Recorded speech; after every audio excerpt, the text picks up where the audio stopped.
I'm Justin Bigham, pitcher, and I throw a 4-seam, a 2-seam, a cutter, a curveball, a slider, a changeup, and a split finger.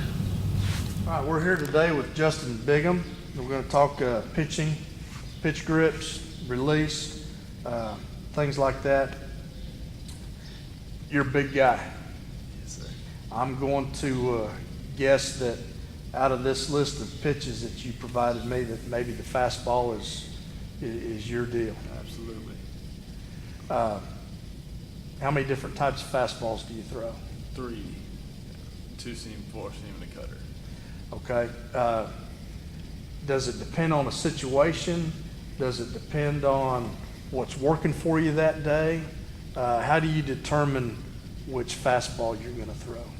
Really, I'm consistent in throwing all 3 of them, but it depends on which side the hitter's coming from and the situation, because I tend to use 4-seams like all the time, unless I've got a right-handed hitter who likes the inside half of the plate.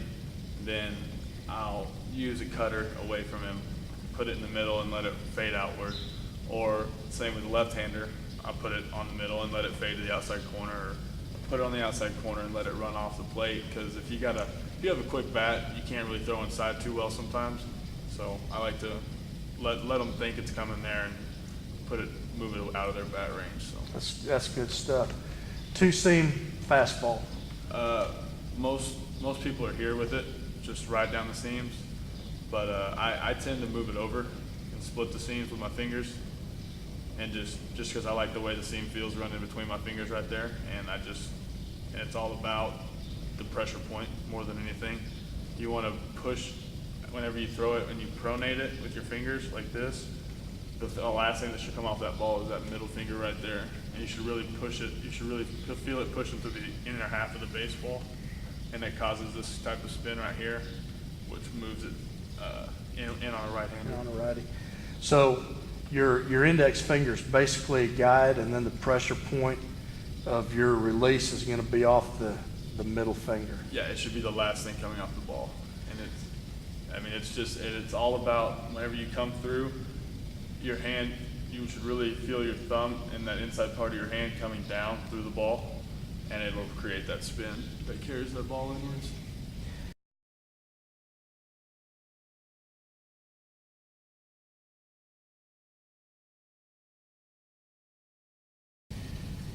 Your 4-seamer. For me, it's just straight down the seams, but I always grab the same set of seams because, this one, the horseshoe kind of dips here. For some reason, I just feel more comfortable with my shorter finger on the shorter part of the horseshoe and my taller finger on the taller part. So. And you've been clocked at 95. 95 throwing the 4-seamer. So that's the one you want to throw by the hitter. Any movement on your 4-seamer? I've had lots of movement in the past, and I've still got pretty good movement, but I focus on whenever I use it and I really have to use it, I just focus on getting it in there and throwing as hard as I can.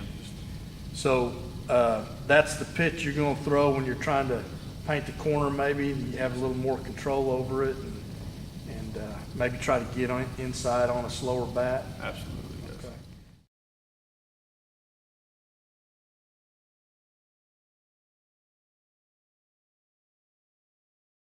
Let's talk about your cutter. Okay, I hold my cutter, curveball, and slider all in the same fashion. It's just actually the only thing that changes is a little bit of the thumb movement, because the more you tuck your thumb, technically the less of your finger that's kind of touching it, so it allows the ball to move a little better, and so it comes out a little harder whenever you tuck your thumb under. And so I hold mine all just right with the horseshoe facing me. A lot of people go with the horseshoe away, but I've never found that comfortable. So I face the horseshoe at me, and cutter, I tuck the thumb, and just as you come through straight, just like a regular fastball. And then as you let it go, you just kind of push that middle finger inwards, like against the ball, and it creates that type of spin. It carries the ball to the other side of the plate. Okay. So your 2-seamer and your cutter, you can work off the plate, inside, both directions. Yes, sir. And that's the good thing about the cutter. You can throw it inside and a little high, and people, they think it's kind of like an inside fastball, and they want to turn on it, and then as it falls and comes in, it usually goes lower to the bottom side of the bat and roll over all the time. So.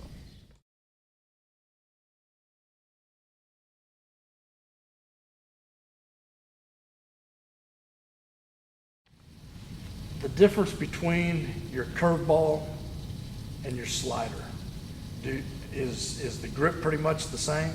Yes, sir. Okay, so your grip's the same, so I'm guessing your release point and pressure points are gonna be a little bit different. Yes, sir. It's different movement. You're gonna hold the ball the same. For me, I really try and dig the curveball in there, get a little more speed off of it, and then but with the slider, it's a little more out towards the fingertips, just because you want a hard, sharp slider, and the harder you can throw it with it moving like that, the tougher it is to hit.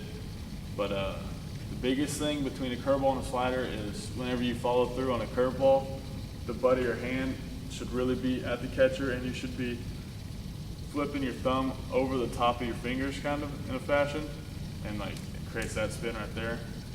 But with a slider, for me, I come through like it's a fastball at the start, and then as I come here, the butt of my hand starts to come around, and then I push it out. And instead of the ball being straight head over heels in that fashion, the ball releases at this point, and it creates movement while it's going that way too. So your slider has a little more side spin? It has more side spin, but it's the difference between a slider and a curveball isn't technically that slider is straight sideways and a curveball straight downwards. Slider can have hard downward movement, but it's all about, it's a big jump in velocity, and it's got a little, I guess it's got sideways and up and down movement, so it makes it a real tough pitch to hit.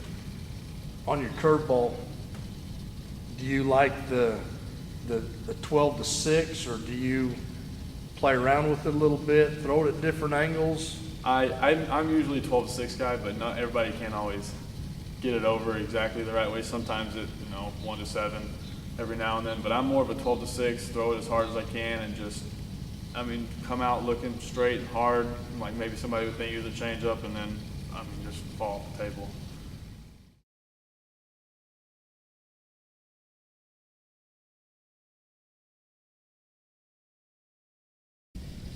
What changeup do you throw? I usually don't throw very many changeups because I have a little trouble getting velocity off the ball real well. Whenever I throw, no matter how many fingers I put on the ball, I can't take enough off of it. But for me, I throw just a pinky and ring finger changeup because they're the two weakest fingers on your hand. So it helps me take a little more off of it, and I hold it just like that right there with my two fingers off the ball and that one under it. It's a little tough to control, but what's the spin on that? Well, as you come through with a changeup, you're going to come through like on the two seam where the inside part of your hand. Well, they say pull the circle on a circle changeup, and as you pull that circle that you make with your finger and your thumb, the ball will start to roll. And if you get good pull on it, the ball will like topple over and come in to a right-hander. But if you don't, it'll still drop because of the drop in velocity and just the less rotation. Yeah, I was wondering how much that pitch looked like a fastball, because if you're pumping it up there at 93 and then you come back with 78 and it looks like a fastball coming out of the hand, that's pretty dangerous. It'll destroy a batter. Sure. Yeah.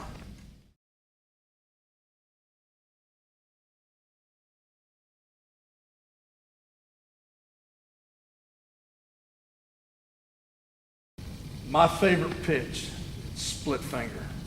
I just think, especially when you can throw hard, it looks so much like a fastball. And one of the hardest things for hitters is when the ball changes vertical plane. And if you can get it to look like a fastball and then change planes, it's a big time pitch. Yep. So take us through how you throw the splitter. I throw it straight down the seams, right with the horseshoe in my hand, just straight down the seams. a lot of people tend to really try and they think a split finger is getting them as wide as you can, turns it into a fork ball. Yeah, it slows down your velocity a lot on it.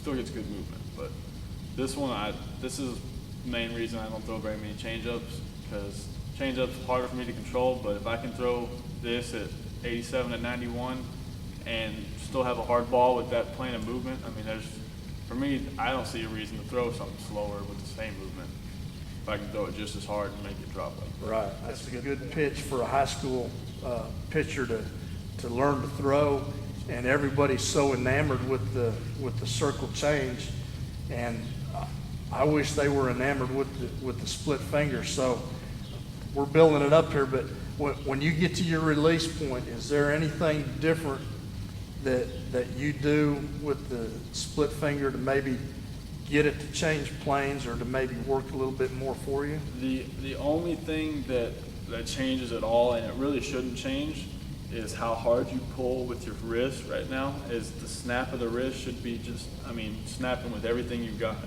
But really on every ball you should snap your wrist, but on a split finger you should really feel it. Like it should be a focus point.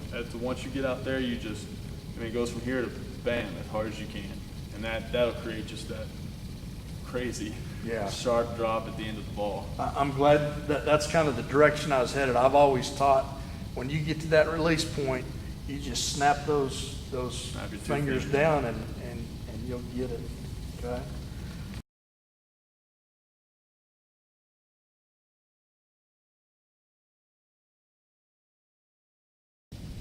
Is there a big difference for you between a coach sitting with the chart and going through the lineup and calling your pitches, or you working with your catcher calling the pitches? Big time, because before a game you bullpen with your catcher. Whoever's going to catch you in the game, that's who you throw with. And if you, as you should have a bond with that guy, he should know how your stuff's supposed to look. Like if you feel 80% that day or if you feel 100%, he should know how it looks and how it's supposed to move. And as he's catching you, if something's not moving the same, or if, you have a little less velocity on it today or less run on your two seam, he'll know which things that he feels more comfortable that you can perform with right that day, and he'll call towards what he's seen in the pin. So like if I just can't get my curveball over for my life, or I can't throw it further than 56 feet that day, he's gonna know that 0-2 count, if I usually go to the curveball, he's gonna call a slider or maybe a split finger instead, and keep me away from the pitch that I just can't handle right then. And between innings you might go to the pin and work on it, but your coach is never going to know you as well as your catcher. The ball's not hitting his hand every pitch. He's not feeling how heavy it is or how hard it's coming. Everybody can look and see, but nobody has a mental radar that says he's exactly on this point. And he obviously doesn't feel that great throwing that pitch because he's not giving everything that he had before. So if you're struggling on the mound, okay, your curveball's not getting over, your fastball's not where you want it to be, you walk a guy and you end up throwing the next two balls as balls, is there something that clicks and you go back to and you say, oh, I got to do this and get back on track? More or less, I just take a step off the back of the mound, call time, and just take my hat off, kind of just let myself relax, get a couple breaths, and in my mind, I've got videos of where I've literally done just great mechanics, and I just play those through my head, and then just look at watch myself for 2 or 3 seconds, and I just, say, look, I've done it before, I know what I need to do, and then get back on the mound and handle my business. Good. Preset sequences. Is that something you have to memorize? Is that something your catcher memorizes? Wears on a wristband? What do you mean by preset sequences? Nowadays, a lot of colleges will use wristbands that have just number sequences that account for pitches. But as a preset sequence, really, like a lot of guys, like I've had buddies that teams that just like to go whenever a new batter came up, they'd start them off. They'd want 2-seam end, and they want to move slider outside, split finger this way, change up that way, and those are the 4-pitch sequences they like to follow because they felt like that kept the lineup, you know, off on their heels, or, you know, always thinking about something different, and they thought they had them. And it's worked for a lot of guys. A lot of guys who don't have the catcher or pitcher bond, or, you know, who don't feel comfortable with the coach calling it, if the coach and them can sit down and set up the sequence. And I mean, that's something that's easy. The pitcher feels in control because the pitcher knows what he's doing every pitch. Doesn't have to kind of rely on his catcher, who he doesn't have that bond with at the moment. So, I mean, it's good for people who have good things but aren't technically too baseball savvy at the moment. So once before they could actually learn what they want to throw to an 0-2 count, you know, so most people think automatically breaking ball. There's a lot of guys that I just high fastball, because a lot of people have trouble laying off of it, and if you put it out of the zone where they can't really reach it, it's tough. People don't like to lay off it. They always want to try and hit that thing over the fence, and if they can't reach it, or if they pop it up, that's about all they can do, really. So. Good. If I remember right, in high school you played a little catcher. Yes, sir. Do you think that helps you on the mound now at the next level? It does, because I know, man, my catchers get mad at me if I ever cross them up on accident, you know, left one inside whenever they were putting it outside. I've been there, and it's, I mean, I sympathize, because they save our butts sometimes. I'll give them that. They do. And it's, I mean, it's a fun position to play, but it's a tough one for sure. Right. But they definitely do us a favor a lot of times. They help us out.